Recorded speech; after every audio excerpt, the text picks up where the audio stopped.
Assalamualaikum warahmatullahi wabarakatuh. Di sini kami akan menjelaskan tentang merancang produk.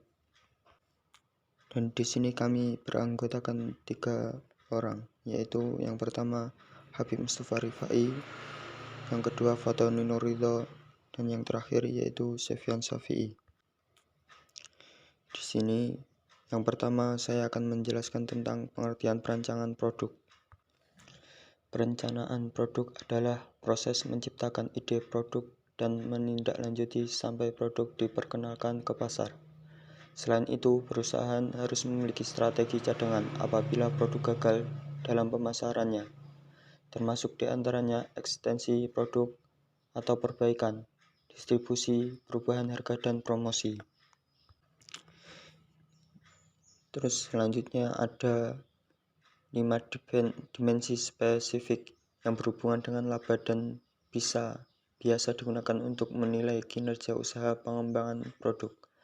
Yang pertama, kualitas produk. Seberapa baik produk yang dihasilkan dari upaya pengembangan dan dapat memuaskan kebutuhan pelanggan. Kualitas produk pada akhirnya akan mempengaruhi pasar dan menentukan harga yang ingin dibayar oleh pelanggan. Yang kedua, biaya produk. Biaya untuk modal, peralatan, dan alat bantu serta biaya produksi setiap unit disebut biaya manufaktur dari produk. Biaya produk menentukan berapa besar laba yang dihasilkan oleh perusahaan pada volume penjualan dan harga penjualan tertentu. Yang ketiga, waktu pengembangan produk.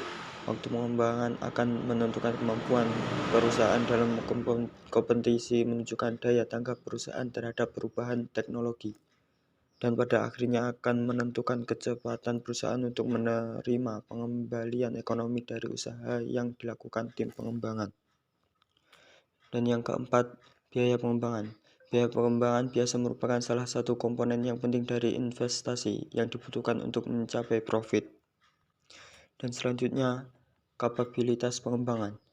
Kapabilitas pengembangan merupakan aset yang dapat digunakan untuk perusahaan dalam mengembangkan produk dengan lebih efektif dan ekonomis di masa yang akan datang. Dan secara umum, penentuan fungsi produk dapat dicari dengan 2 langkah. Yang pertama yaitu identifikasi dan penyusunan fungsi produk. Yang kedua, pelompokan fungsi produk. Selanjutnya yaitu perancangan produk. Perancangan produk di sini ada 9 poin. Yang pertama yaitu market research dan feasibility study. Market research dilakukan untuk mengetahui selera pasar pada umumnya. Dari market research ini bisa didapatkan produk seperti apa yang konsumen butuhkan atau inginkan. Yang kedua, brainstorming. Brainstorming atau dalam bahasa Indonesia juga disebut sebagai curah pendapat adalah proses pengumpulan ide-ide untuk mencari solusi atau jalan keluar dari masalah yang didiskusikan. Dari proses berdiskusi ini akan didapatkan garis besar barang yang akan dibuat, cara kerja komponen yang akan dipakai, dan lain sebagainya. Misalnya kita ingin membuat mesin penghisap debu, akan terbayang untuk membuatnya dibutuhkan motor, casing atau wadah, filter atau saring, hose atau pipa, mulut pipa, dan sebagainya. Yang ketiga yaitu menentukan tujuan dan batasan produk. Tujuan dan batasan diperlukan agar kita dapat berlebihan dalam merancang produk tersebut, yang akan mengakibatkan mahalnya harga jual ke konsumen. Konsumen tentu saja menginginkan nilai tambah yang ditawarkan dalam produk tersebut sepadan dengan biaya yang dikeluarkannya. Selanjutnya yaitu nomor 4, menggambar produk dan menggambarkan produk berdasarkan hubungan dimensi komponen-komponen yang sudah ditentukan dalam tahap di atas. Kita akan mendapatkan ilustrasi produk jadi. Produk bisa digambar dalam 2 dimensi atau 3 dimensi. Biasanya gambar 3 dimensi lebih mudah dimengerti oleh sebagian besar orang.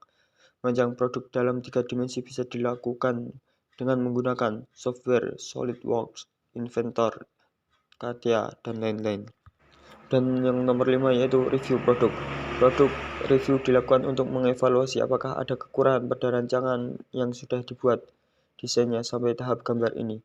Diskusi dengan melihat gambar produk biasanya lebih mudah berkembang daripada hanya membayangkan saja. Pada tahap ini kembali dilakukan brainstorming untuk mendapatkan hasil yang optimal dan meminimalisir masalah yang akan timbul ketika produksi massal nanti. Pada tahap ini pula biasanya produk yang sedang dirancang perlu dibenahi di sana di sini. Dan selanjutnya nomor 6 yaitu membuat prototipe atau sampel. Sampel barang yang akan diproduksi massal bisa dibuat dengan berbagai cara. Untuk produk-produk dari resin bisa dimodelkan dengan mesin rapid prototyping. Desain bodi mobil yang stylish bisa dimodelkan dengan tanah liat khusus. Kardus pembungkus produk bisa dibuat dengan tangan. Untuk produk-produk yang sudah umum tidak perlu sampai membuat sampel barangnya atau produk-produk dari besi, namun memerlukan ketelitian dalam menggambarkan dan tidak boleh ada kesalahan gambar yang bisa berakibatkan fatal. Yang nomor 7 yaitu uji coba. Sebelum dipasarkan tentu kita perlu menguji apakah barang yang kita buat ini benar-benar handal atau tidak. Ada yang ujinya berdasarkan waktu, ditekan, dijatuhkan, dan lain-lain. Yang ke-8 adalah produksi massal. Dalam produksi massal perlu adanya kontrol kualitas agar konsumen tidak sampai menerima barang yang rusak. Dan yang terakhir yaitu garansi. Garansi adalah layanan purna jual yang diberikan oleh perusahaan yang membuat produk tersebut agar konsumen tenang jika sewaktu-waktu ada kerusakan pada barang tersebut. Banyak konsumen yang lebih memilih membayar agar lebih mahal untuk mendapatkan garansi dan ketenangan dalam pemakaian produk. Yang selanjutnya yaitu tahap eksplorasi. Di sini pada tahap eksplorasi ada 3 poin. Yang pertama yaitu menarik pasar. Menurut pandangan ini, Anda harus membuat apa yang dapat dijual. Produk baru ditentukan oleh pasar berdasarkan kebutuhan pelanggan. Jenis produk baru ditentukan melalui penelitian pasar dan umpan balik pelanggan.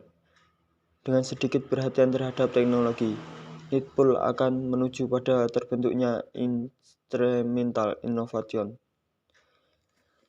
Yang selanjutnya yaitu nomor 2 mendorong teknologi atau teknologi push. Pandangan ini menyarankan Anda untuk menjual apa yang dapat Anda buat. Produk baru diperoleh dari teknologi produksi, penggunaan teknologi yang canggih dan kemudahan operasi. Dengan sedikit perhatian terhadap pasar.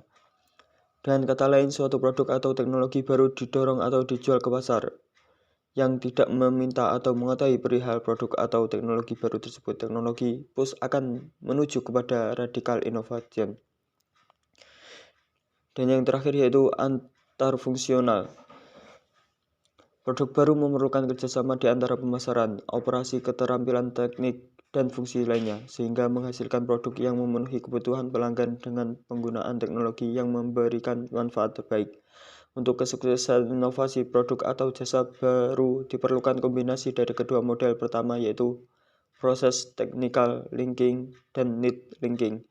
Selain itu ada 3 elemen yang menjadi konsideran dalam menciptakan peluang bisnis yang baru, yaitu relevant problem, technology shortages, dan market demand. Demikian yang dapat kami sampaikan. Apabila ada kurang lebihnya, kami mohon maaf sebesar-besarnya. Wallahu muwaffiq ila aqwamit thoriq. Assalamualaikum warahmatullahi wabarakatuh.